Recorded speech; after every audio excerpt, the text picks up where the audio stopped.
तो दोस्तों आज हम एक्सप्लेनेशन करेंगे रॉन्ग टर्न 7 का, जो कि रॉन्ग टर्न सीरीज की लास्ट फिल्म थी। दोस्तों मूवी के स्टार्टिंग में ही हमें स्कॉट नाम का एक आदमी दिखाया जाता है जो कि अपनी बेटी जैन को ढूंढते हुए एक टूरिस्ट पॉइंट पर आया था। और हमें पता चलता है कि जैन और उसके 5 दोस्त पिछले एक हफ्ते से मिसिंग थे और उनकी लास्ट लोकेशन यहीं पर थी। ये लोग एक फॉरेस्ट लेन में हाइकिंग करने गए थे और हमें पता चलता है कि इस जंगल से बड़े हाइकिंग वे पर दुनिया भर से लोग हाइकिंग करने के लिए आते हैं। और यहाँ पर हमें पता चलता है कि स्क्वाड पुलिस को इन्फॉर्म करता है, लेकिन पुलिस इस केस में कोई भी दिलचस्पी नहीं दिखा रही थी। और वो उस होटल में भी बातचीत करता है जहाँ पर ये सभी फ्रेंड्स रुके हुए थे, लेकिन उस होटल के ओनर से भी बात करने पर स्क्वाड को कोई भी हेल्प नहीं मिलती। और फिर वो वहाँ के लोकल बार में पता करता है जहाँ पर नेट नाम का एक बंदा उनको बताता है कि ये सभी लोग हमारे यहाँ पर आए थे और ये सभी के सब गुरु स्वभाव के थे। वो लोग पास ही के जंगल लेन में हाइकिंग करने के लिए गए थे, लेकिन वहाँ से वापस नहीं आए। और वहाँ पर जो कोई भी ट्रेल को छोड़कर घूमने जाता है वो वापस नहीं आता। और फिर हम देखते हैं कि स्कॉट उसी जंगल लेन में जाने का डिसाइड करता है, क्योंकि वो किसी भी हाल में अपनी बेटी जेन को ढूंढना चाहता था। और अब हमें 6 हफ्ते पहले का सीन दिखाया जाता है जहाँ पर Jane and Daria, Adam and Mia, Louis and Gary नाम के 6 टूरिस्ट दिखाए जाते हैं। और हम देखते हैं वो सभी लोग वर्जीनिया शहर में एंटर करते हैं। और जब वो होटल में रुकते हैं तब होटल की ओनर जेन को ये कहते हुए वार्न करती है कि वो हाइकिंग वे पर ही हाइक करना, क्योंकि अगर उसके अलावा तुम इधर उधर गए तो वहाँ का नेचर बहुत ही ज्यादा डेंजरस हो सकता है। और फिर हम देखते हैं कि उसी दिन ये रात को बार में ड्रिंक करने लगते हैं और फिर सेम गाइड नेट उन्हें वहाँ पर बार की सर्विस ऑफर करता है, पर ये सभी लोग उससे रूड वे में पेश आते हैं। और जब वो बार से बाहर निकलते हैं तो ये देखते हैं कि एक आदमी इनकी कार को चेक कर रहा था, जिसके दौरान की एडम उसे दूर खड़ा हुआ गाली देता है और उसके ऊपर एक कांच की एम्प्टी बोतल फेंक देता है। और हम देखते हैं कि यहाँ पर जैन अपने फादर को फोन कर अपनी लोकेशन बता देती है और यही कारण था कि स्कॉट इस टाइम प्रेजेंट में यहाँ पर उसे ढूंढने के लिए आ सका था। और हम देखते हैं कि अगले दिन सुबह को जैन वहाँ पर वॉक कर रही थी।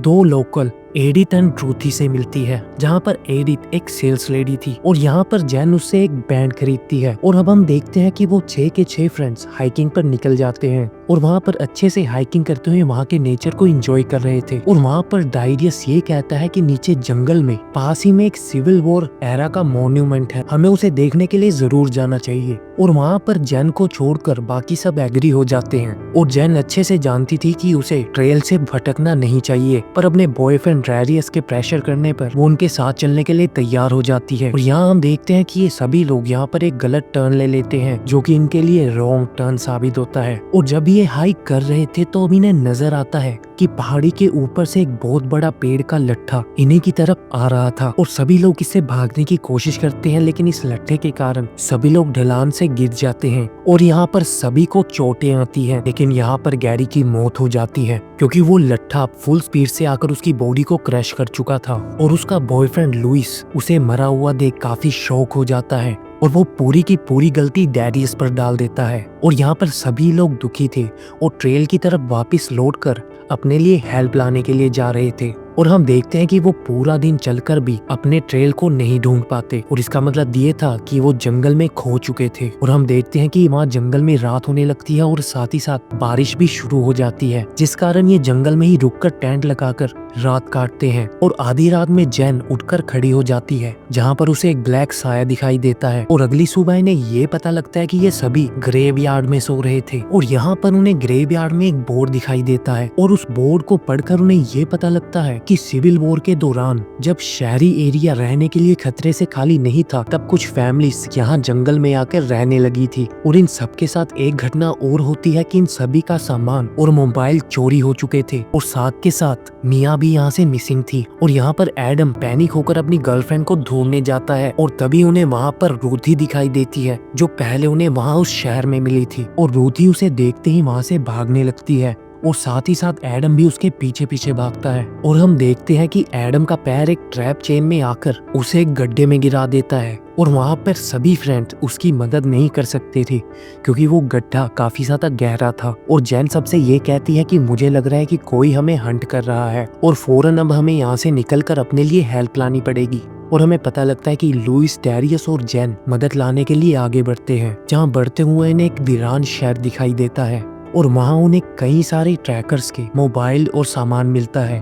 मतलब जो लोग इन्हें हंट कर रहे थे वो शायद उन्हीं का था। और तभी वहाँ पर दो मास्क पहने हुए आदमी आते हैं जो कि एडम को उठाकर ले जाते हैं। और तभी बाकी के लोग पड़े हुए वेपन्स को उठाकर उन दोनों मास्क मैन्स पर हमला करने के लिए जाते हैं। और वो दोनों मास्क पहने हुए आदमी बहुत ही ज्यादा क्रीपी लग रहे थे और उन्हें पता लगता है कि वो जिस लैंग्वेज में बात कर रहे थे वो काफी ज्यादा अनजान थी, जो कि इनको समझ आनी ही नहीं थी। और तभी हम देखते हैं कि एडम को होश आ जाता है और वो पास की पड़ी लकड़ी के लट्ठे से उस मास्कमैन पर हमला कर देता है और वो उसके सर को फोड़कर उसे मार डालता है। और ये सब होता देखकर मास्क पहना हुआ दूसरा आदमी वहाँ से भाग जाता है। और हम देखते हैं कि मिया वहाँ पर भागते हुए डर कर आती है और हमें पता चलता है कि वो गायब नहीं हुई थी बल्कि नेचर स्कूल के लिए गई थी। अभी उन्हें ये दो मास्क पहने हुए आदमी दिखे जिनसे वो डर कर वहाँ पर छुप गई थी। और वहाँ पर जैन को एडम का इस तरह से मर्डर कर देना बिल्कुल भी अच्छा नहीं लगा, पर एडम वहाँ पर इस चीज को जस्टिफाई कर देता है। और फिर वापस से सभी लोग ट्रेल को ढूंढने लग जाते हैं और फिर मास्क पहने हुए काफी सारे आदमी इन सभी को एक एक कर पकड़ने लग जाते हैं, क्योंकि उन्होंने जंगल के अंदर काफी सारे ट्रैप बिछाए हुए थे जिनमें से एक में मिया गिर जाती है और उन गड्ढे में लगी नुकीली कीलों पर वो गिरकर काफी ज्यादा जख्मी हो जाती है। और एडम उसे देखकर हेल्प करने की बजाय वहाँ से भाग जाता है। और फिर हम देखते हैं कि सभी को मास्क पहने हुए आदमी पकड़ लेते हैं। और नेक्स्ट सीन में हम जैन को एक गड्ढे के अंदर देखते हैं जहाँ पर बाहर से एडी उसे फूड और वाटर देती है। और फिर बाद में वो उसे और उसके सभी फ्रेंड्स को अपने विलेज की तरफ ले जाते हैं और उन्हें पता चलता है कि ये लोग फाउंडेशन के कर्ड को बिलोंग करते थे जो कि 1859 से इसी जंगल में रह रहे थे और वो बाहरी दुनिया से कांटेक्ट नहीं रखते थे। और अगर बाहर के लोग गलती से इनके यहाँ आ जाते थे तो ये लोग उनको जिंदा तो बिल्कुल नहीं छोड़ते थे, क्योंकि ये जंगल ही इनका घर था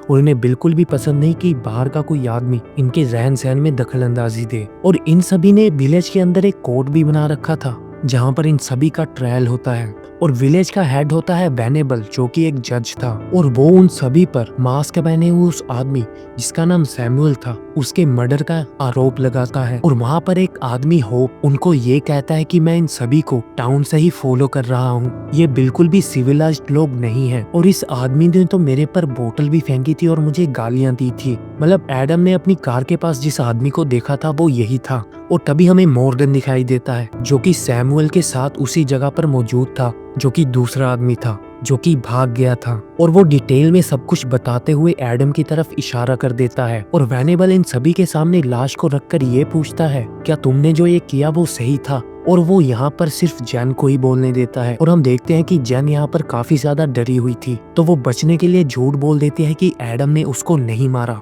लेकिन उसी के पीछे रूदी खड़ी हुई थी जो कि ये बोल देती है कि उसने ये सब देखा है और एडम ने ही इसको मारा था। और हम देखते हैं कि एडम बहुत ज्यादा पैनिक होकर वहाँ पर रूदी को पकड़ लेता है और रूदी को मारने की धमकी देता है और वो सभी को छोड़ने के लिए भी बोल देता है। और हम देखते हैं कि रूदी अपने आप को बचाकर एडम को पकड़ा देती है। और हम देखते हैं कि वेनेबल एडम को वहाँ पर डेथ सेंटेंस देता है और बाकी लोगों को झूठ बोलने और एडम का साथ देने के लिए डार्कनेस में डाल देता है। और इसका मतलब ये था कि ये बाकी के लोगों को अंधा कर जेल में डालने वाले थे। और अगले सीन में वेनेबल एडम को उसी तरह से मारता है जैसा कि उसने सैमुअल को मारा था। और लुइस वहाँ पर ये सब होता देख वहाँ से भागने की कोशिश करता है, लेकिन तभी फाउंडेशन के लोग उसे पकड़कर अंधा कर देते हैं। और फिर जैन यहाँ पर फाइनल कोशिश के तहत उनके सामने एक ऑफर रखती है कि वो और डैरियस यहाँ पर लाइफ लॉन्ग रहेंगे और उनके फाउंडेशन की वहाँ पर मदद करेंगे। और जैन बोलती है कि डैरियस एक केमिकल पावर इंजीनियर है जो कि उनके फाउंडेशन को आगे बढ़ाने के लिए और तरक्की पर लाने के लिए उनकी बहुत ज्यादा हेल्प कर सकता है। लेकिन मैनेबल यहाँ पर एक ही कंडीशन पर बात मानता है कि अगर उन्होंने यहाँ से भागने की कोशिश की तो वो उन लोगों को जान से मार डालेगा। और फिर हम देखते हैं कि वो लोग इनको अपने फाउंडेशन की सिटीजन दे देते हैं और वहाँ पर वेनेबल जैन को एज अ वाइफ एक्सेप्ट करता है क्योंकि उसकी खुद की वाइफ काफी साल पहले मर गई थी। और हम देखते हैं कि जैन भी उसके साथ शादी करने के लिए तैयार थी। और फिर ये सीन वापिस से प्रेजेंट में शिफ्ट होता है जहाँ पर स्कॉट जैन को ढूंढने के लिए हाइकिंग पर जाने वाला था। और फिर होटल ओनर उसे उस ट्रैक की सच्चाई बताते हुए ये कहती है कि तुम्हारी बेटी शायद मर चुकी है और अगर तुम वहाँ पर गए तो तुम भी मारे जाओगे, क्योंकि वो हमको परेशान नहीं करते और ना ही हम उनको। और यहाँ हम देखते हैं कि नेट और उसके फ्रेंड्स स्कॉट को वहाँ पर पीट कर उसे शहर से वापस जाने के लिए कहते हैं। और यहाँ हमें पता चलता है कि पुलिस चीफ भी इन सभी चीजों में मिला हुआ था और वो वहाँ पर स्कॉट को पिटता देख अनदेखा कर देता है। और फिर टाउन के लोग किसी भी हाल में स्कॉट को वहाँ से भगाना चाहते थे, पर स्कॉट नहीं मानता और अगली सुबह वो अकेला ही हाइकिंग पर निकल पड़ता है। फाइनली उस होटल की ओनर अपने नेफ्यू एड और उसके दोस्त कूपर को भी उसके साथ भेज देती है और एड उन्हें बताता है कि जंगल के अंदर काफी सारे ट्रैप्स हैं जिनसे उन सभी को बचना होगा। और तभी कूपर का पैर एक ट्रैप पर आ जाता है, जिसे बचाने के चक्कर में एड का पैर भी एक ट्रैप से टकरा जाता है और इसी कारण उसके ऊपर से नुकीले स्पाइक्स गिर जाते हैं। और यहाँ पर ट्रैकिंग के शुरुआत में ही एड और कूपर दोनों मारे जाते हैं और यहाँ पर स्कॉट अकेले ही हाइकिंग करता है और कुछ टाइम बाद वो पकड़ा जाता है और उसको उसी फाउंडेशन में लाया जाता है जहाँ पर जैन उसके साथ चलने के लिए वहाँ पर मना कर देती है और वहाँ पर स्कॉट को डार्कनेस वाली सजा दी जाती है, मतलब वही अंधा कर जेल में डालने वाली सजा। लेकिन हम देखते हैं कि जैन आधी रात को उठकर स्कॉट के पास आकर उसे बचाने की कोशिश करती है और वहाँ पर वो डैरियस को भी अपने साथ चलने के लिए बुलाती है, लेकिन डैरियस मना कर देता है। रूदी जैन और स्कॉट को वहाँ से भागते हुए देखती है, लेकिन रूदी वहाँ पर किसी को कुछ नहीं बताती और वो उनकी हेल्प कर रही थी, मतलब रूदी भी वहाँ पर रहना नहीं चाहती थी। और फिर ट्रैप रूम के अंदर से वो छुपे हुए एक सीक्रेट वे को उनको दिखाती है, जो कि बेसिकली डार्क वे था, जिसके अंदर उन्होंने कई सारे लोगों को अंधा कर कैद कर दिया था और वो ज़ॉम्बीज की तरह ही वहाँ पर जी रहे थे। और वहाँ पर जैन को लुइस भी दिखाई देता है, जहाँ पर वो लुइस को मार देती है क्योंकि वो बहुत ही ज्यादा तड़प रहा था ताकि वो उसको एक शांति की मौत दे सके। और फिर हम देखते हैं कि वहाँ पर उनके ऊपर एडी और होप्स दोनों मिलकर हमला कर देते हैं और जैन अपनी बहादुरी से दोनों को ही मार देती है। और हम देखते हैं कि जैन और स्कॉट भागते हुए जंगल से ट्रैक वे तक आते हैं, जहाँ पर नेट गन्स लेकर अपने फ्रेंड्स के साथ खड़ा हुआ था और नेट वहाँ पर स्कॉट से ये कहता है कि मेरा भांजा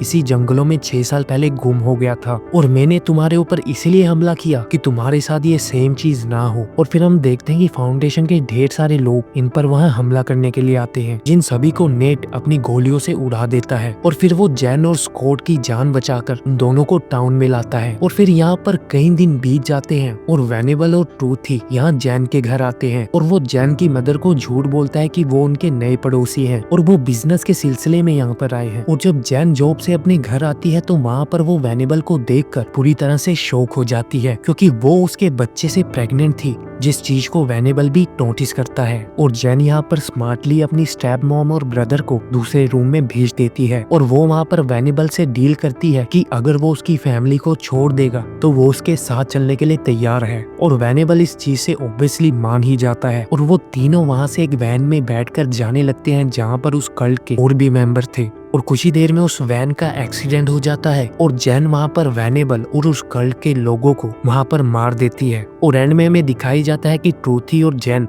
हाथ पकड़कर घर की तरफ आने लगते हैं और ये फिल्म यहीं पर खत्म हो जाती है। तो दोस्तों, आपको ये मूवी कैसी लगी प्लीज कमेंट कर बताइए, और अच्छी लगी हो तो इसे लाइक भी कर दीजिए और इस चैनल को सब्सक्राइब कर दीजिए ताकि आप आने वाली ऐसी मजेदार वीडियोस को देख सके। तो दोस्तों चलिए मिलते हैं अगली वीडियो में।